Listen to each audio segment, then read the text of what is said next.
You're watching News Channel 18 at 6 with Nicole Kahn and Jeff Smith. News from where you live. Really shocked, and I don't know the whole story, but it definitely hit hard when I heard about it. Area residents react to tragedy hitting close to home in Lafayette Park. Good evening, I'm Jeff Smith. And I'm Nicole Kahn. Thanks for joining us. Police say 9-year-old Trevor Howe was found unconscious in a pond at Armstrong Park yesterday afternoon. Kristen Majorano spoke with people who live around the park this afternoon. Kristen, what are they saying? Jeff, there wasn't too much activity at Armstrong Park today, but the few people who were out in the heat said they were shocked to hear the news about Trevor Howe. It was something that made one father sad that it happened so close to home. Shocked, actually. We're actually here to take our son for a walk in the park, so it is very shocking that happened. Jason Bow's son is 4 years younger than 9-year-old Trevor Howe, but news that Howe was found face down in this pond at Armstrong Park surprised and saddened many Lafayette residents.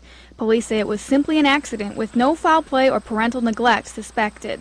The police department is not actively investigating it. The Division of Child Services has been involved with the situation, and they have talked to family members, and they don't feel that there's any neglect involved in the situation. Police say a jogger on this path noticed the boy standing in the water. But when the same jogger came around a second time, that's when he noticed the boy face down in the pond. He was able to assist with CPR, and which probably helped the boy prior to the medics arriving. Howe was transferred to Riley Children's Hospital, where his condition has not been released. In the wake of such tragedies, some may wonder what happened between the time Howe was standing in shallow water and the time he was found unconscious. Indiana Conservation Officer Matt Tholen says the bottom of a lake can be filled with various weeds, muck, even fishing line or garbage, something a young child could get a foot stuck on.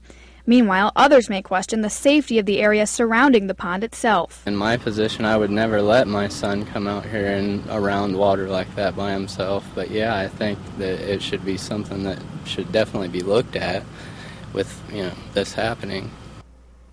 Now, according to Lafayette City engineer Jenny Miller, the pond was built in 1999. She says it follows the standards in place for wet-bottom detention ponds at that time. However, in 2005, those standards were revised, partly in thanks to the efforts of a Lafayette mother who lost her son due to a drowning. Miller says the city is planning a water quality retrofit to the Armstrong Pond with revenue from stormwater user fees. When that happens, she says Lafayette will incorporate as many of the newer standards as possible. Kristen Majorano, News Channel 18.